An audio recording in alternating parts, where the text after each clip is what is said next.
Good morning. Good morning. Good morning. I hope you all are well on this Thursday in the last month of the first quarter of 2020 26. That's real. Like we are on the last quarter of the year, and that means, did I say last? I'm trying to get rid of 2026 already. We're finishing up the first quarter, the last month of the first quarter of the first year, and I'm hoping um that these first 3 months have brought you some fruitful things. I'm Delia Jackie Hope Glass, Mama, Navy vet, certified doer, and the laced up legislator for the House of Delegates 93rd District, back in district for the most part. Good morning, Mr. Little. Yep, I'm back in the district. Session is, I'm going to say, I'm using quotes saying that session is over. Session is, I still have to go back to, I still have to go back to Richmond in September. That is how you know brain is gone. Good morning, cousin. So what's going to happen next? Here's my timeline. Remember that this morning time, uh, it is your time. So if you have any questions, comments, concerns, please drop them in the chat. This is for you. I'm going to give a quick update just on, my timeline, but please don't make me a talking head. Ask your questions. If I know, I'll try to answer. If I don't, I'll get back to you. It doesn't even have to be about politics. Remember that. Like, this is our time together. So use the comments. That's what this is. That's what the morning dew was all about. Making sure that I had a connection point to the community in a real way, at least once a week, because I can't be everywhere, nor can you. But this early in the morning, maybe we can choose to spend time together.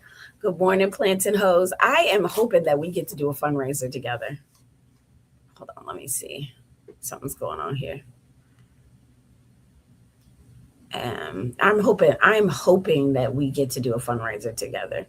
Like, it is my dream. It is my dream to be able to do something with you. So here we go. Here's where I am at. Session, because this was a long session, recognizing that we have a biennium budget, which means in even years, y'all, we are doing the entire budget for the Commonwealth of Virginia, right? Like, putting our budget together. So with the new governor who has operating on the budget from the last 2 years from the previous governor, there's a lot of consolidation that has to happen. And if you're not familiar with like how the state works their money, we get three budgets, y'all. The House gives a budget, the Senate gives a budget, and the governor has a budget, and we have to reconcile those two things. Holding in hands, though, that the legislative and the executive branch are two different branches of government, meaning like I don't work for the governor don't work for me. We're co-equals. The legislative branch is still working on getting their budget together so that the executive branch can also look and say, here's what I want to change, here's what I don't want to change. That's why I'm going to go back in April.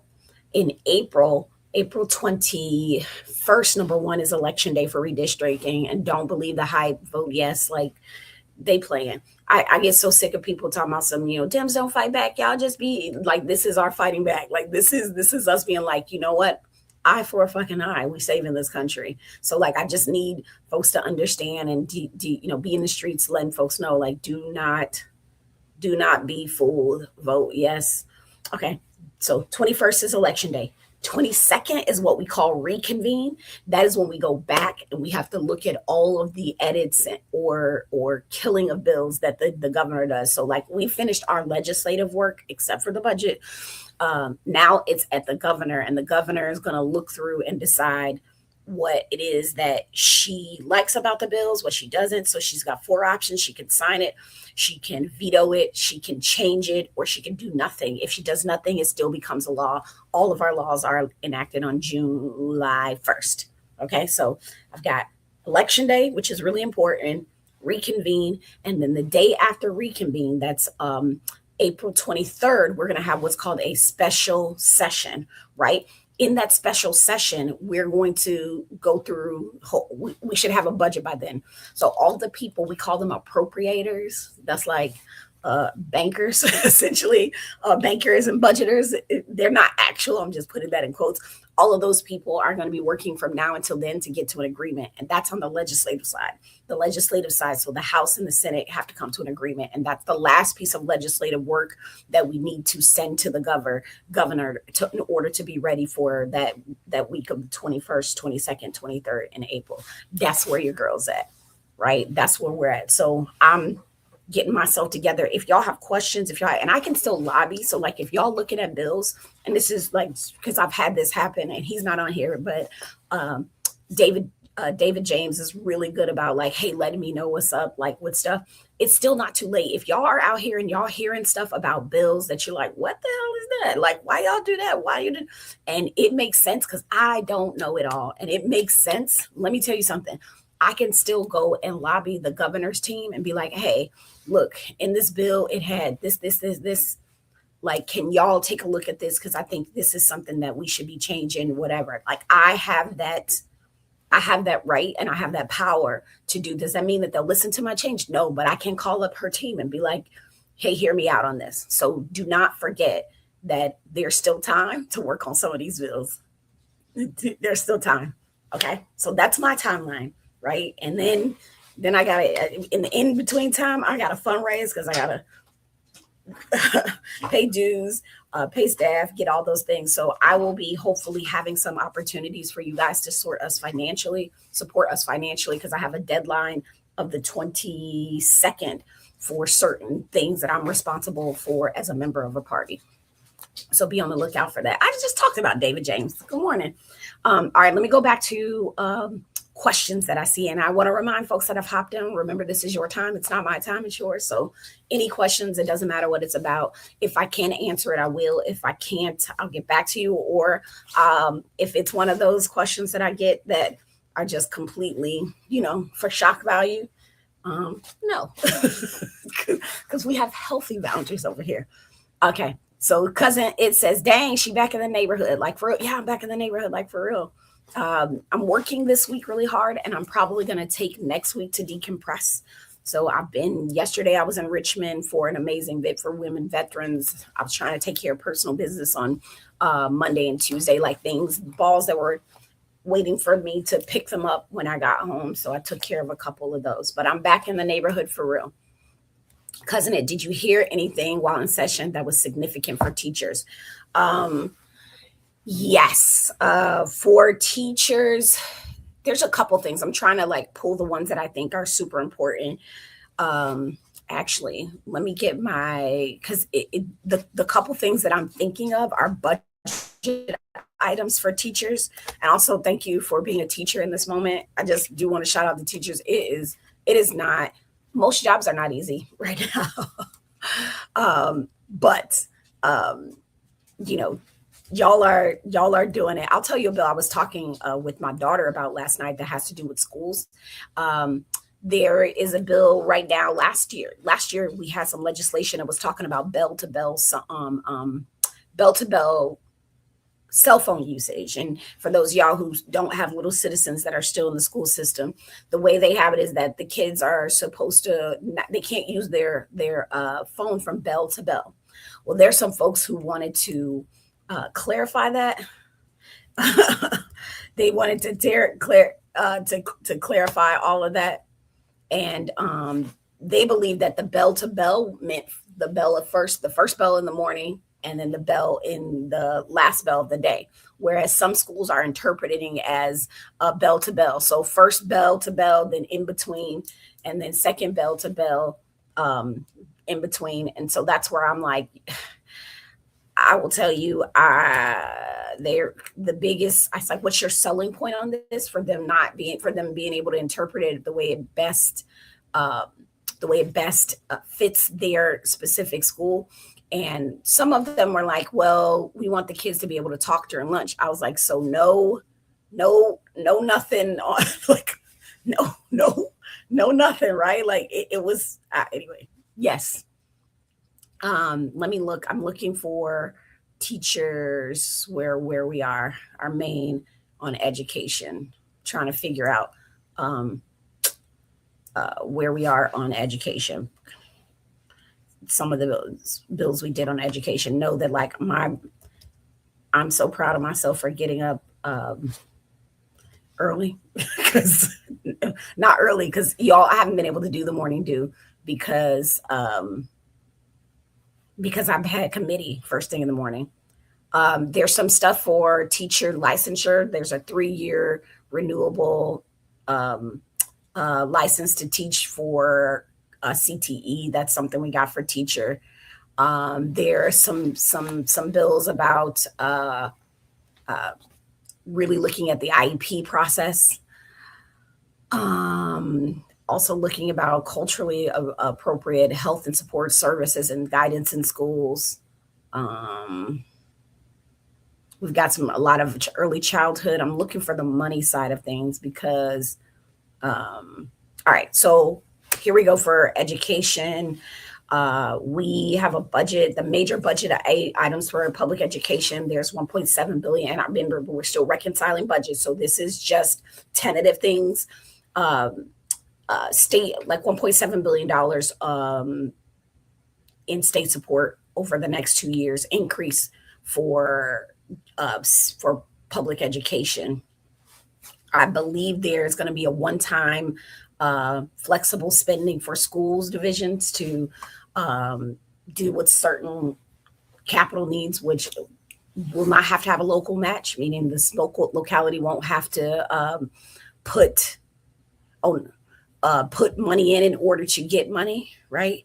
But they have to, in order to get this money, they have to provide a 2% raise in each fiscal year for folks. So hopefully you all get that 2% raise.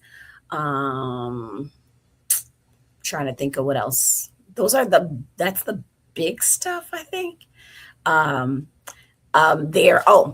There's an additional $117.6 million provided in the caboose bill. Now, the caboose bill is the bill that finishes out the last biennium, because remember, we're building the bill for 26, 27, right? But we're still having we still have a budget that's getting us all the way up into June 1st. Right, excuse me, into July 1st. So until June 30th, the budget, that caboose budget, what we did in the caboose budget was that the state part of the 2% raises 2% increase raise, and some additional funding in our caboose bill for a $1,500 bonus, which I'm nervous about, because we saw this with I got a lot of calls from my school system, Norfolk Public Schools. There's supposed to be the $1,500 raise per person. The school divisions can opt out of that in 2026. But what some people saw in those raises is where they were expecting $1,000 or more, they got like a $300 raise. So like that's a question that we raised. That's a part that we raised to folks, like what is actually going on. Don't love that. Let me go over here to see what I got. Oh, thank you. I love my nails too. Hopefully, Krishan at Get Nails. She is my artist, and I pick a picture from an artist every month, and she puts it on my nails. So this month I did another Bisa Butler. If you've never heard of her, Bisa Butler is an artist that does quilt work. She's a Black woman that does amazing quilt work, and I thought it would be really cool to have her artwork on my nails. So thank you for loving the nails. Over here says, Rashida says, approximately how long will you be in session after reconvene on the 21st? So on the 21st, I couldn't tell you. Reconvene is only a day. And as a matter of fact, reconvene is supposed to be Wednesday, Thursday, Friday. Typically, we get our work done in one day. So I plan to be there Wednesday, Thursday, Friday. But for reconvene, because it does depend on the amendments, the work that needs to be done based off of what the governor puts back into our hands to look at. So But the April 21st, that actual work day, I do not know how long it's going to be. I mean, I think about the last day of session was this past Saturday, and we intended to be out by noon, right? So, because it's Saturday, it's the last day of session, we think we're going to get out at noon. We started at 10 with the hopes of getting out at noon, and then we didn't get out until about 8 p.m. So, like, it really is just, it depends on the work, it depends on how it flows. It also, it's a situational thing. So for me on Reconvene, Rashida, I have the mindset that I could be there all day, because I know that the next day is going to be special session, right? The 22nd will be special. Excuse me. No, I reconvene. My apologies. Let me re-say this. The reconvene is the 22nd. The 21st is election day. And I need everybody to put that in their back pocket. The 21st is election day for the redistricting. And then the 22nd is reconvene. That's where I'll be going through the governor's amendments. And then the 23rd is special session where hopefully we'll vote on a budget that makes us whole, right? That's fair. That's where we're at, but I couldn't tell you. Good morning, Brian in Pascagoula. What you doing in Pascagoula? What you doing? So good to see you, though. All right. So, David James, what does the $237 per day per diem mean when it comes to payment for legislators? I'm looking to defend the payment raise bills. Okay. Thank you for asking. Right? Thank you for asking. So, for those of you who don't know, in both budgets, both the House and the Senate budget, there is a pay raise for legislators. And I can tell you, we're kind of in the bubble. This is why y'all are so important to me when I'm in session. People that are willing to email the office, let us know what's going on.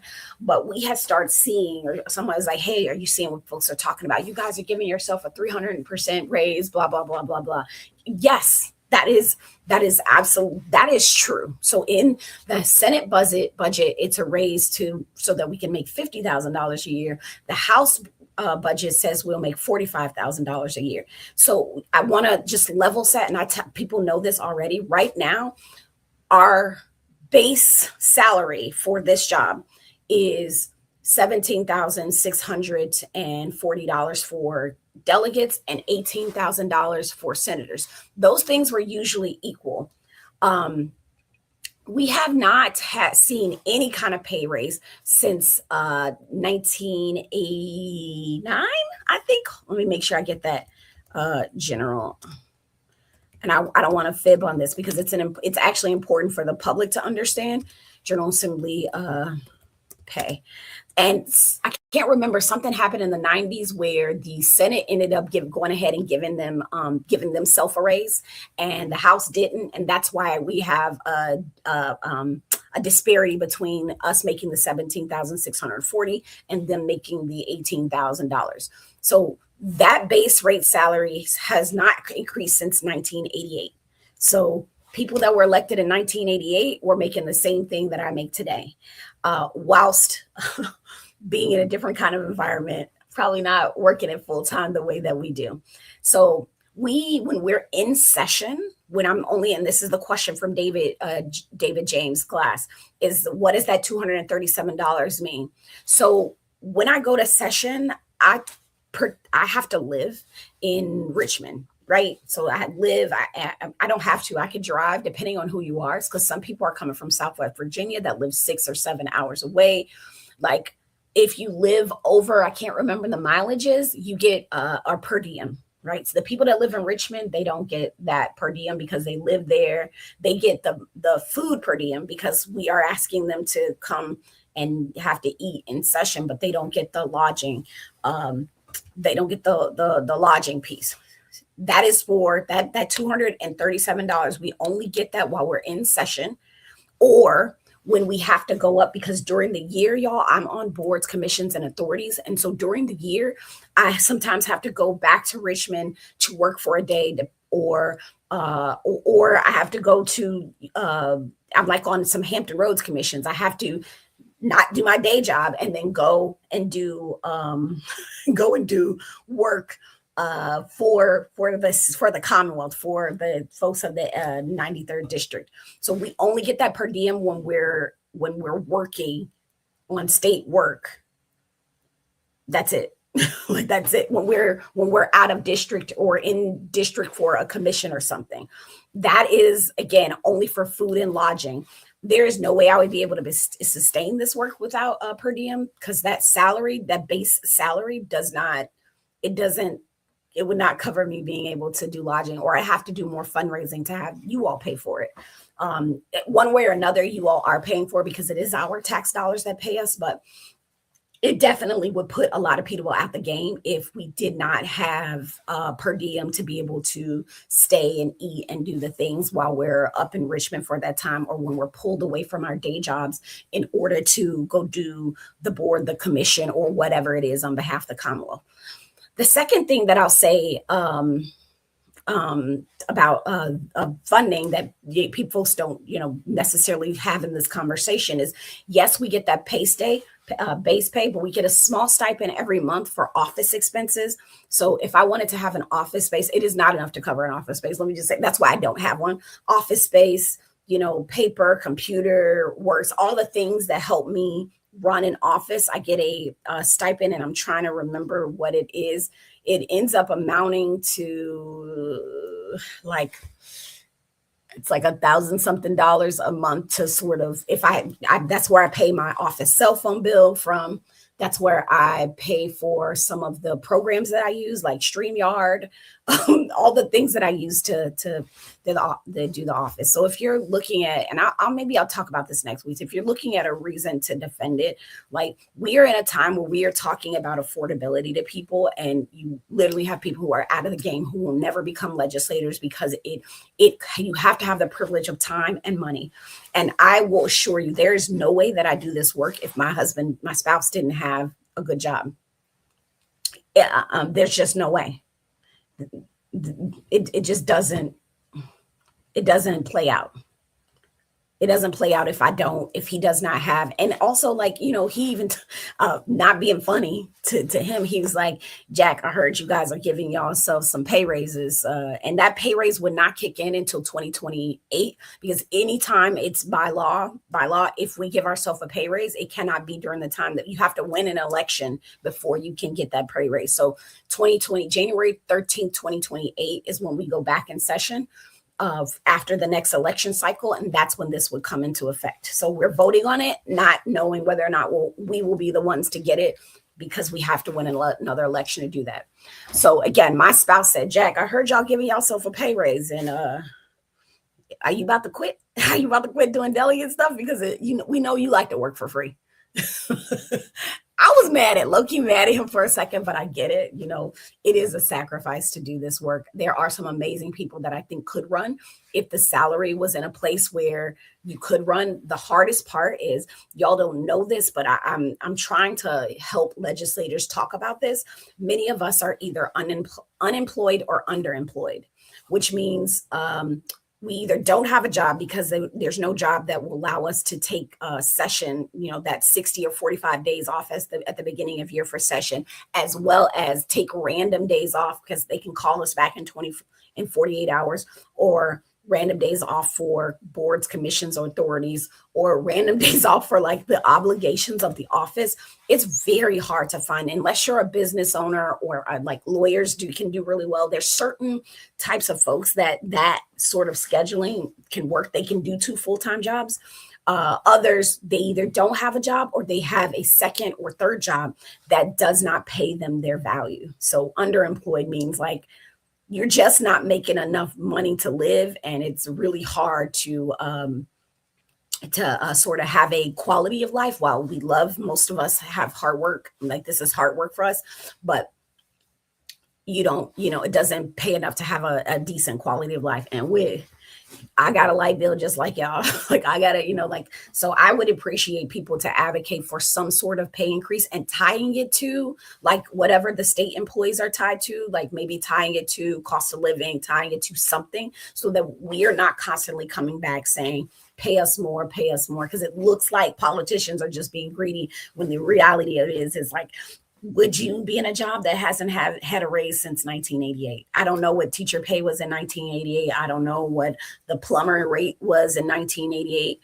I don't, but I know that it's insufficient. And I think the last thing I'll say is, gosh, I had something there. Yeah, access the privilege of time. And yeah, I want you guys to advocate, and I want there to be it to be tied to something that we're not the ones making, that the economics of the world are the things that are making the decision. But thank you for that question. I don't do this for the money, but it would be nice to see different types of people that could get into this work because it paid enough for them to be able to live and legislate. Because that's really not a thing for a lot of us. I feel sad when I can't buy some stuff for my daughter because I'm like, I don't want to be always in my spouse's pocket, but that's a real thing. Okay. I've got some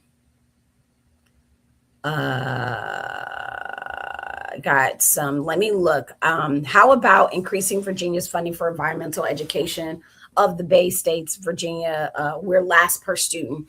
I don't know that we have any bills that I'm about to look though, because that's what we do. To see if there's anything on environment. I think I saw a bill. I'm trying to recall, so y'all got to give me grace. Y'all got to give me grace on just knowing all the things, because I don't. I don't. Talking points. I'm getting all the stuff for the. I do know that there was something in there about. Let me look. Let me look.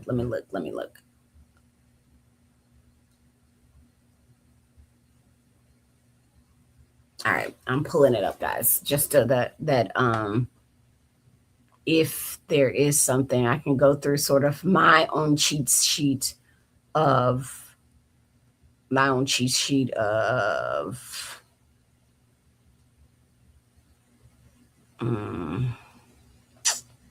think there were some things I'm trying to remember. Environmental education. I feel like there was a bill that, goodness, what is it? What was it? There was a bill that did deal with environmental education. I'm trying to like pull it from my brain. And I appreciate your patience.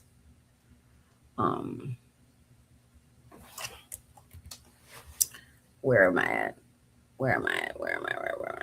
I'll look into it. I'm not 1,000% sure, but I think there were a couple bills specifically about environmental education.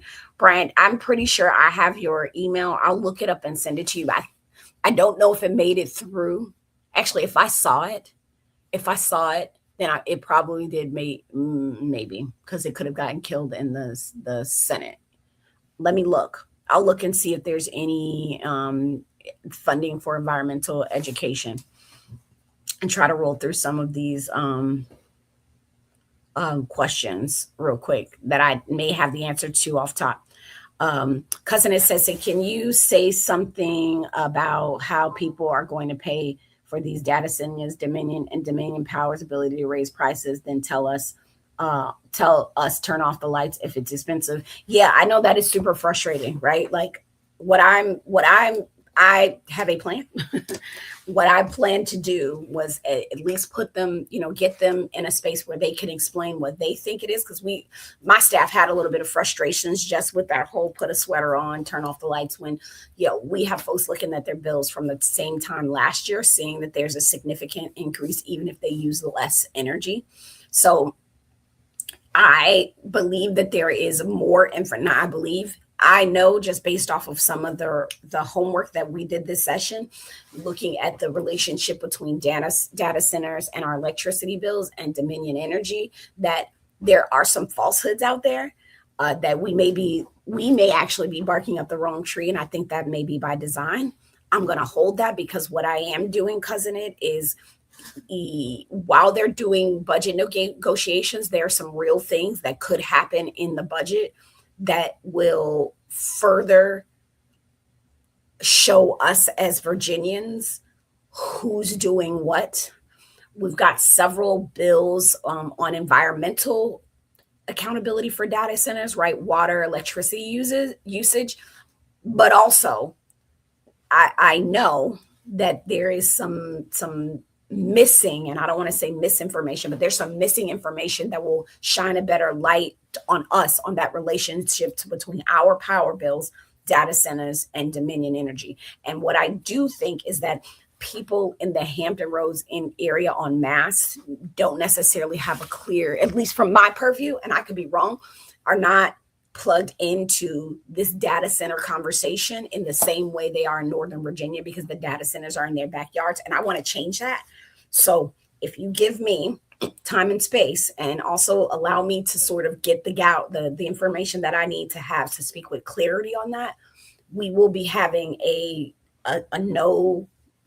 very candid conversation, town hall on data centers and your electricity bill. Data centers, Dominion Energy, and your electricity bills. That is the goal. But I am telling you, there's some other things before I start talking my ish. There's some other things that need to happen, which means I have to allow those people to speak, to say that thing, to, turn off the lights, put your sweater on, or the data centers to say, we can give you this money or whatever that is. That has to play out before I personally start having that conversation. Because again, there's some gaps that I've been learning, some things that I'm just like, I can believe this. I can believe this. This is where we are. Okay. C. Nort, are there any bills up for debate to limit and remove flock camera systems? I don't think we voted on anything. I'll tell you, I was an outlier, and I'll tell you the hard work of being a person sitting on the outside on certain bills. I fought heavily against the original flock camera bill because I felt like it was an industry bill. It was a flock camera bill, and voted no for it all the way up until I think the last or final passage. And I'm not 100% sure how I voted on that, but that was something I did. But I do not believe that there were any bills up on that. But I will take a look for you, C. Snort, and just make sure that you kind of know where we're coming from and what we're doing. Okay, if that is helpful. If that is helpful, okay. So I need to write those. I've got environmental bills, and then I've got flock camera bills. I know that there's something on environmental education. I'm not sure there was anything on flock, maybe conversations. And I think you all need to keep those things up, because that is something that we need to be held accountable for, our decision making and allowing certain things to happen, because that is within our jurisdiction. Steve Little, thank you. He says, keep up the work you're doing.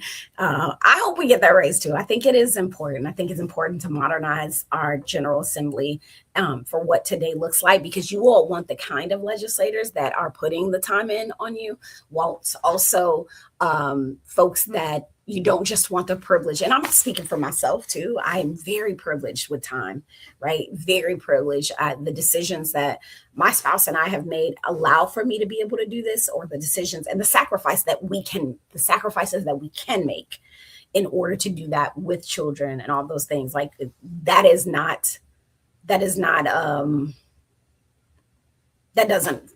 doesn't fall from my mind. I recognize that, but I do want more people being able to engage and not seeing it as this job is financially out of touch and never being able to do it, because as my daughter say, Mom, you can work at McDonald's and make more money. Okay, thank you, lady.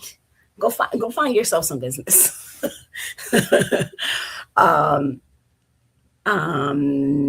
Okay, so different subject over here. LIS has not voting, and I'm wondering if that was a statement. Oh yeah, you did have that for me. The assault weapons ban bill. Yep, I did not. The first couple bills, and I'm going to be candid with you all, because that's really the only way to be on some of these things, is that the initial bills I was not okay with. And I had conversations with folks about, what are we trying to address? Are we trying to address lethality? Are we trying to address incidences? Right.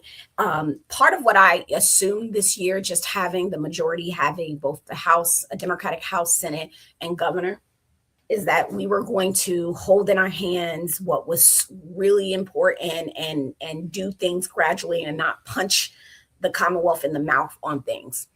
The initial bill, again, I said if we're addressing lethality, then I think that we should talk about magazines, because most school shootings are, there's a pistol use over 70 something percent. And that, but what is being said is valid, that the most lethal school shootings that we have do, or mass shootings, excuse me, do have a larger magazine. I'm trying to flip it.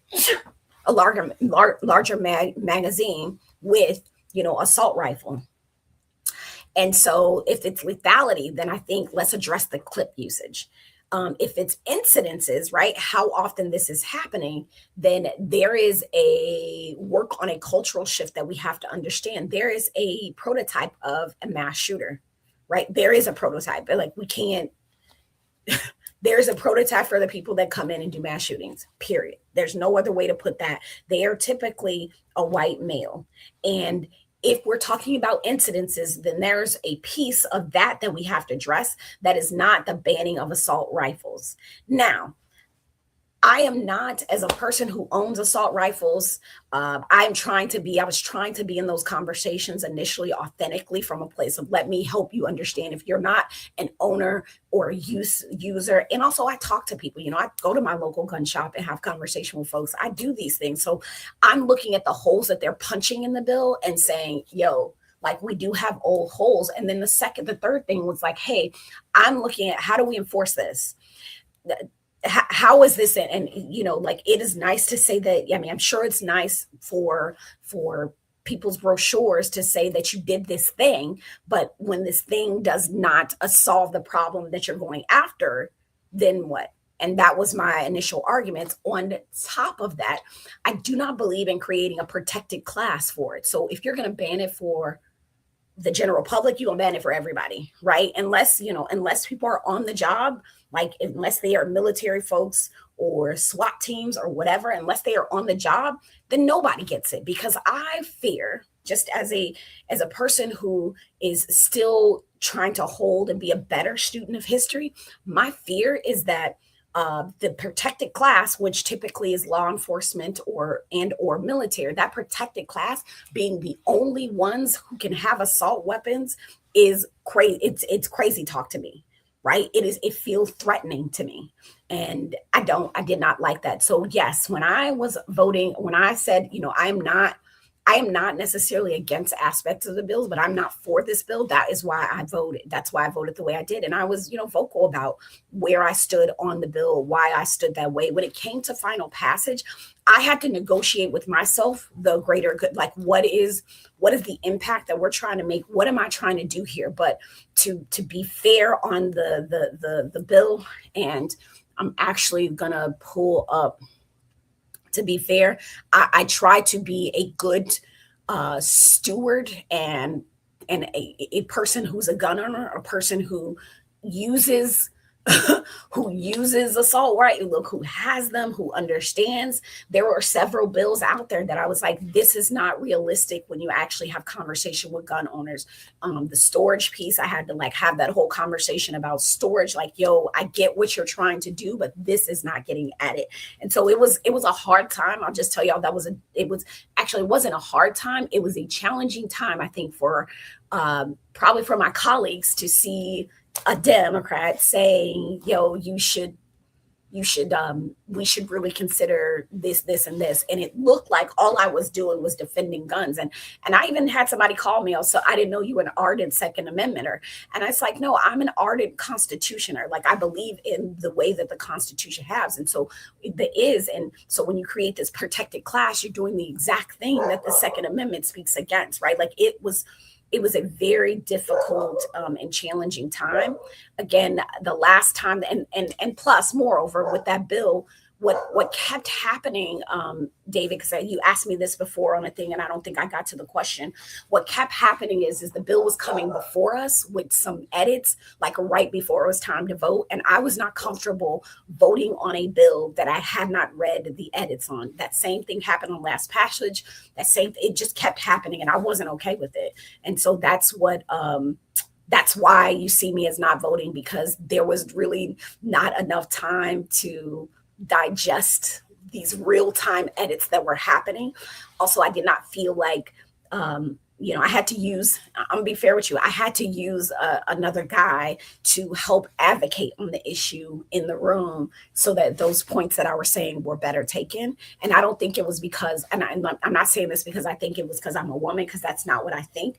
I think that sometimes I'm an outlier and it could just me being an outlier on things, but I do appreciate the folks that did hear me out and like did have questions and did, where the rooms where these things were happening, that they did go in and say, we need to think about this, this, and this, because, the Republican Party side got up and said some things that were quite frankly true. And I was like, y'all, we have to live with that. But if we can come from a better place of where we use the expertise in the room, and that doesn't matter whether you're in a political party, you're in a boardroom, you're in a classroom, no matter what, we are a culmination of our lived experiences. And the thing that fucks us up is not discerning perception from perspective. So the perspective is like, oh, she is a Second Amendmenter. Like, the perception is that she's a Second Amendmenter. The perspective is, no, I'm a responsible gun owner, and I want to show you how storage is different. I want to show you how these, like, here's where I think we can start.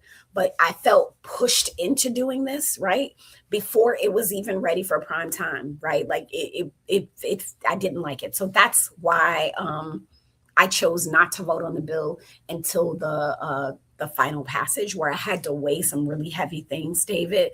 And I did. And that's what you got from me. That's what you got from me. That's the real. That's the real. But thank you for the question and giving me the chance to sort of say, please always hold us accountable. Like you guys, and I'm also thankful that you're looking at our votes. That's another thing that's really helpful, is when you all are looking at our votes, you get to come to us and say, why did you vote this way? Why didn't you vote this way? We have to own those things. Flock systems, thank you. We're going to have some real conversations. Are there grants for windows, solar panels, meter readers? I'm suspect of my electricity bill big because I have gas. Yes. I don't want to say that there are grants, but there are some weatherization programs that are going to be coming down the way. Elderberry, what we did on Tuesday was I brought in the water company, our local water company folks, utility folks, as well as Dominion, just to put out resources for folks who are suspect of their bill. Because the thing is we can get into the conversation of why, which definitely has to happen. But I needed to talk about what you can do now. I needed them to be able to establish what you can do now so we can get into that why conversation. So if you are, I don't know if I don't know if there's stuff for solar, but I have some people I can connect you with. If you reach out to my office, I can try to make sure that I get you those. And I'm going to put my email here. Del J. That's on Instagram. Sorry, guys. At house.virginia. If I could spell, I'd be dangerous. Or type, that's what it is, .gov. Type well. All right, reach out and just ask for those resources, and we'll get the things that we can to you, because I've still got flock and education on my list. Going back over here, thank you. Oh, I was missing some of your things about about us getting paid. So basically, there's money paid to get the work done, and then there's little money to pay for doing the work. I've never heard it said this way, but absolutely. So basically, the way our finances are set up, there is money paid to get the work done, but then there's no money for doing the work. Yes, precisely. Tim Anderson would be smart to be more honest about that part. Yeah, it would be. Like, he's a legislator, right? But I think there's also this class of people that may support things and go hard on the other way because that's what their base likes. I'm not saying that's what Tim Anderson is doing, but what I am saying is he also has one of those jobs, like being a lawyer, owning a gun shop, all these things that the money doesn't matter. And I'm not saying it doesn't matter, but the money, it is not a barrier or anything. It's moot. Like, I had a guy tell me, he's like, oh man, I'm just, we were going out and they're like, he's like, I'll just pay for all of this. I was like, don't do that. You can't be, all, it's too many of us. And they're like, oh my God, my session money, this is just extra. This is just, and I said, what a life. What a life. So yeah, there are people that the pay doesn't matter, but remember that there are those kinds of people. And the kind of people that we're trying to elect are more in touch with our lived experience and not here for shock value, not here for highlight reels. They are actually here trying to legislate for better livelihoods. Because you all know, our vision is, I believe in a commonwealth where it doesn't matter if you're from here, come here, or passing through here. You feel safe, supported, and empowered to improve your quality of life. That's it. And I'm in that too. I want a better quality of life as well. So yeah, of course you leave that out. Betsy Carr. Yes, that's what it was. I don't know if you go, I don't know if you know how to check LIS. But I'm not sure. Oh, it was laid on the table. Yeah, I think I remember hearing this one, but there was something else I feel like I saw. If it was laid on the table, then the bill is actually gone. However, I'll give you a pro tip. If you have a bill that would have need money, and I don't know if this is one that needed money, Brian, check the budget. When we get a final budget, sometimes the legislation doesn't pass, but they still have allocated funding for it in the budget because the budget trumps everything. So let's say there was a bill that said that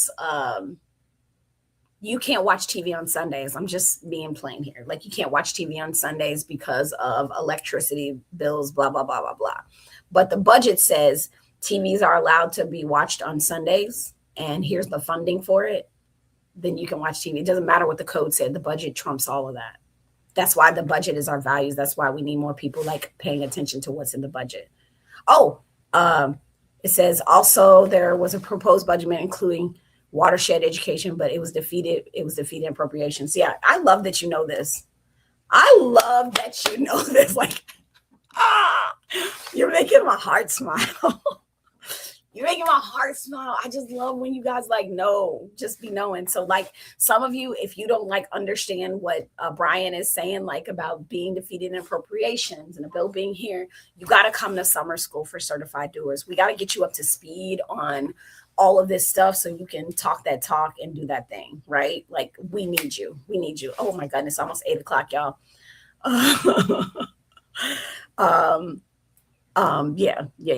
Yeah. Oh, thank you, Dave. I'm not going to put that on the screen because I get enough heat, but thank you. I'm trying. It's not that I'm trying to be a maverick. I'm just trying to make sure that we're putting first things first. And I think I had a different understanding of what not pushing the pace was this session versus, I think I just had a different interpretation.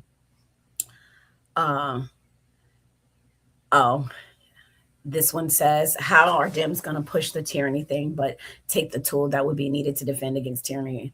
Iran's population is disarmed and has no chance to fight back in that sense. So I did.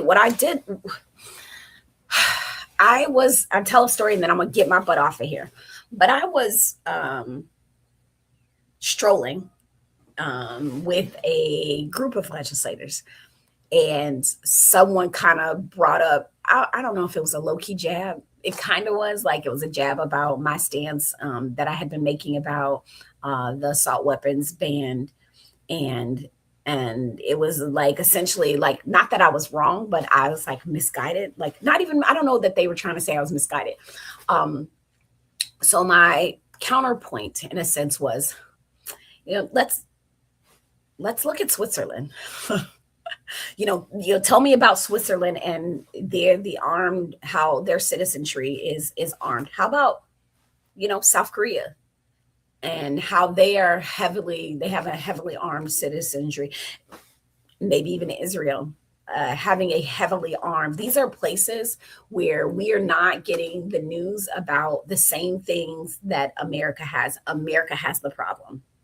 American culture has the problem. And what I know as a person who is rested in a lot of different cultures, right, and tried to have an understanding in some way, shape, or form, or be observant, is that culture takes time to change. And gun culture here, American gun culture, is one that perpetuates this silence, this cycle of violence. It does. And if I go to Switzerland, I know. Look, Switzerland don't play. Y'all look this up. They do not play. Their citizens, they have a heavily armed population. Everybody looks at Switzerland as the peace place. Israel, South Korea, and one was like, well, South Korea has to because of North Korea. And I was like, that is fair, but they're heavily armed and they don't have the issues we do. So we got a culture problem. And we did end up having that conversation about the cultural problem that we have, the gun culture problem that we have in America, because I do believe that, again, my biggest fear was creating a protected class. I was not for having a class of people, the same people that are sitting president is trying to invoke to do harm, right? Committing war crimes. Like, this same class of people, you want them to be the only one with assault weapons. It scares me. It scares me. And I told them, I said, this ban, the only thing it did for me is reaffirm that I probably need to get more.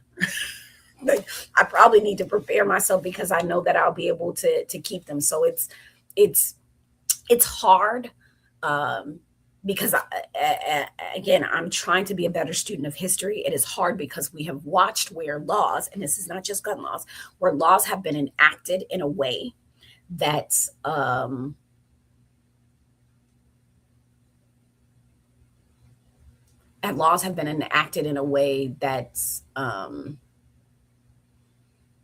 have been used where initially they were for the good, but they have been used used against the very people that they were sought to protect. So it just makes me nervous, and I have to be mindful of that. And just remember, I don't do this to do this.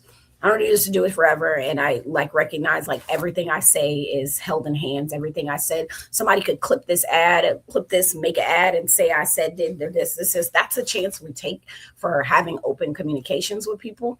But I think that it's important that we also have dialogue about these things in the means that we possibly can. So yeah, that's where I'm at. That's where I'm at, my man.